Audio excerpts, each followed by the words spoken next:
Hello guys, welcome to my channel Square Plus. Today we are going to deal with the advanced topic in the Buddhism. Previously I have dealt with the basic of the Buddhism, जिसका link मैंने इसमें description box में डाला हुआ है. You can first go through that and then please come to the advanced topic of it. So Buddhist literature is generally in a Pali language and it was referred as the Tripitakas. That means the threefold basket. It consists of Vinaya Pitaka, Sutta Pitaka and Abhidhamma Pitaka. Vinaya Pitaka में it contains general code of conduct, rule and regulation which need to be followed in the Buddhist monastery. So basically ये rule and regulation जो Buddhist monks या nuns को follow करने चाहिए उसके बारे में बताया गया है इसमें. Next is Sutta Pitaka. It contains and has the largest collection of the Buddha's sermon which is around 10,000 sutras. Buddha ने जो भी प्रवचन या अपनी बातें कही उसके 10,000 सूत्रों का एक संग्रह सूत पिताका में है. It consists of 5 sections which are Dig Nikaya, Majjhima Nikaya, Samyukta Nikaya, Anguttara Nikaya and Khuddaka Nikaya. That means long, middle, connected, numeric and the minor discourses. तीसरा आता है Abhidhamma पिताका. It contains the explanation of the philosophy and the doctrine of the Buddhism. Apart from the three Pitakas, there are some other literature which is related to the Buddhism. First one is the Jatakas. It contains the tale of the previous birth of Buddha in terms of poems. So 547 poems हैं जहाँ पे बुद्धा के जन्म से भी पहले की कुछ कहानियों को अच्छे से बताया गया है. इसके बाद आता है मिलिंदी पानो जिसका शाब्दिक अर्थ है question of the Melinda. So this is basically the dialogue between the king Milinda and the Buddhist monk Nagarsena. So दोनों के बीच में हुई क्या क्या बातचीत, मिलिंदा के क्या क्या सवाल थे, वो सब इस किताब के अंदर डाला गया है. इसके बाद आता है Dipavamsa which means the chronicle of island. This is considered to be the oldest historical record of Sri Lanka during the king Dhatusena. यहाँ पे बुद्धा के arrival, teaching, preachers and the places he visited in the Sri Lanka वो सब बताया गया है. इसके बाद आता है महावंशक जिसका शाब्दिक अर्थ है the great chronicle. So it is considered to be the world longest unbroken historical account जहाँ पे श्रीलंका के राजा, उनके राज सिंहासन और उनके राजनीतिकरण से रिलेटेड सारी बातों को एक पोयम के माध्यम से बताया गया है which is written in Pali language. Next is Buddha Charitra which is in the Sanskrit written by अश्वघोषा and it deals with the life of the Buddha. Next is Mahavastu जिसका शाब्दिक अर्थ है द ग्रेट इवेंट एंड यहाँ पे डिटेल्स दिए गए हैं miracle and early life of the Buddha के बारे में. नेक्स्ट इज उडाना जहाँ पे एक बहुत फेमस स्टोरी थी ब्लाइंड मैन एंड एलिफेंट उसका वर्णन किया गया है. So as you can see here I have tried to segregate what was written in Pali text and what was written in Sanskrit text. In Pali we know all the Tripitakas were written, Vinaya, Sutta and Abhidharma. Apart from that Milindipano, Deepvamsha and Mahavamsha was also written in Pali language. And in Sanskrit we have got the major contribution from Ashwagosha, Buddhaghosa and Nagarjuna. Ashwagosha ने बुद्ध चरित, सौंदर्य आनंद नंदा, सूत्र अलंकार, सरिपुत्र प्राकरण, विजय सूची, महालंकार जैसे काव्य को लिखा. बुद्धघोषा ने विशुद्धि मार्ग, अठकथाएं, सुमंगल वासनी को लिखा. नागार्जुन ने मध्यमिका कारिका एंड प्रजन्य परिमित कारिका को लिखा. So now we will see few of the Buddhist scholars. जिसमें सबसे पहला नंबर आता है अश्वघोषा का. He is considered to be the great Indian poet before Kalidas. हम सब कालिदास को ही जानते हैं लेकिन उससे पहले भी अश्वघोषा ने अपने काम की वजह से ग्रेट इंडियन पोएट का खिताब अपने नाम किया हुआ है. Some of his notable works are Buddhacharita, महालंकार, सौंदर्य आनंद काव्य जो कि मैंने पहले बताया and he is considered to be the first Sanskrit dramatist of the world.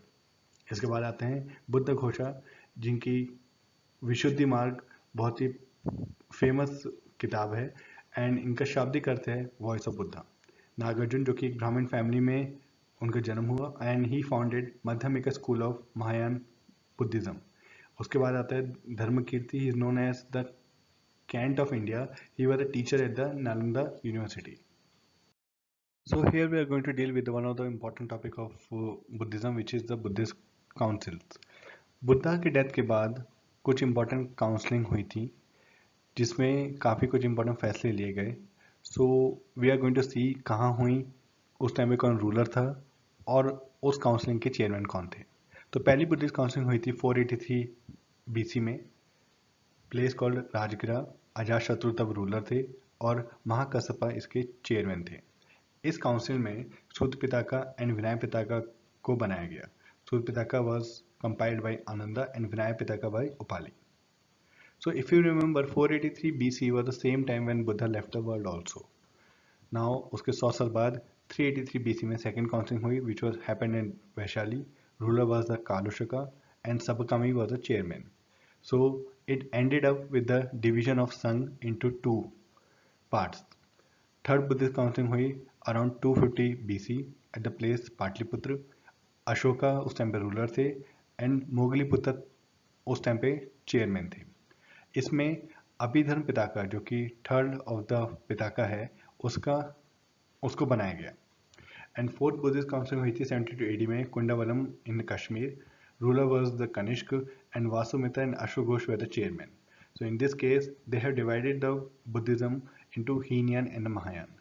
So this particular table is really very important because a lot of question comes from this at any way. Like कि कभी कभी सवाल होते हैं कि कौन सी Buddhist council कहाँ हुई या कौन उसका रूलर था या किसने उसको चेयरमैनशिप की या उसका आउटकम उस टाइम पे क्या था. So as we just saw that in 72 AD the fourth Buddhist council which was held under Ashok Ghosha and Vasumitra, Buddhism was divided into Heenyan and Mahayana. सो यान का मतलब होता है व्हीकल, हीनयान का मतलब होता है लेसर और द लोअर व्हीकल, महायान का मतलब होता है द ग्रेट व्हीकल. तो इन दोनों के बीच में क्या क्या फर्क है? जो लोग हीनयान को मानते हैं वो क्या सोचते हैं, जो लोग महायान बुद्धिज्म को मानते हैं वो क्या सोचते हैं, वो हम देखेंगे. तो जो लोग हीनयान को मानते हैं they don't believe in idol worship, whereas in Mahayana they believe in idol worship. तो जहां जहां भी बुद्धा की मूर्तियां हैं आप ये समझ सकते हैं कि यहाँ के जो फॉलोअर्स हैं वो महायान बुद्धिज्म को मानते हैं. In Heenyan, they believe in the original teaching of Buddha, whereas in Mahayana, they believe as Buddha as a god. Ultimate aim in the Heenyan was the nirvana, which can be achieved through self-discipline, whereas the ultimate aim in the Mahayana was the spiritual upliftment. Pali was the language of masses in Heenyan, and Sanskrit was the language in the Mahayana. Ashoka preached and patronized Heenyan, whereas Mahayana got spread from India to various countries of Southeast Asia. So now by far we have covered about the literature, Buddhist councils, difference between Heenyan, Mahayana and few scholars. Apart from that there are some other details which we need to see, like the most important follower of the Buddhas were Sariputta, Mogglan, Ananda, Upali and Kassapa. Rulers जिन्होंने Buddhism को अपनाया या उसकी शरण ली वो थे Bimbisara, Ajatashatru, Prasenajit, Ashoka and Kanishka. Famous monks जो बुद्धा के टाइम पे थे वो सारिपुत्ता, मोगलन एंड आनंदा. बुद्धा ने दुनिया को अहिंसा का उपदेश दिया एंड यही उपदेश हमारे देश के लिए आगे चल के बहुत इम्पोर्टेंट थॉट बना. And he also promoted education through the university like the Nalanda, Vikramashila and Takshashila.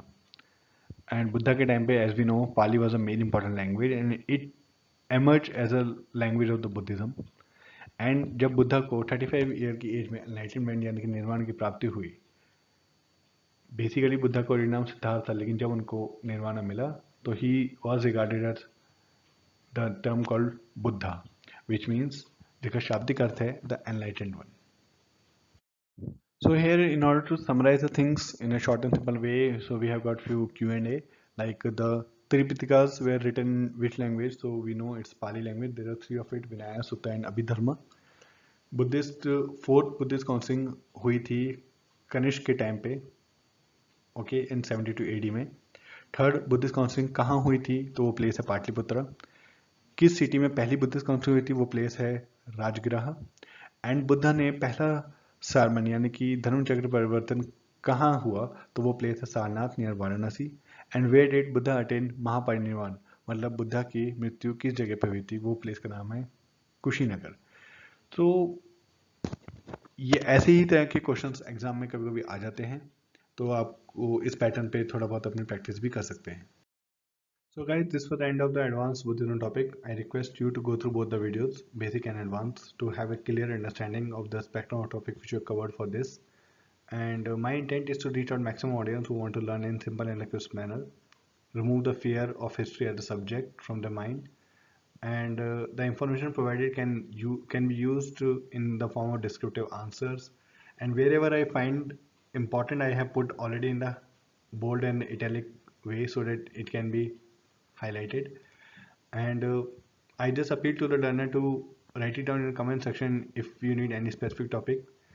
And please like the video, subscribe the channel, and share it across for others to be a part of it. And please provide your valuable feedback for us to improve. Thank you. Bye.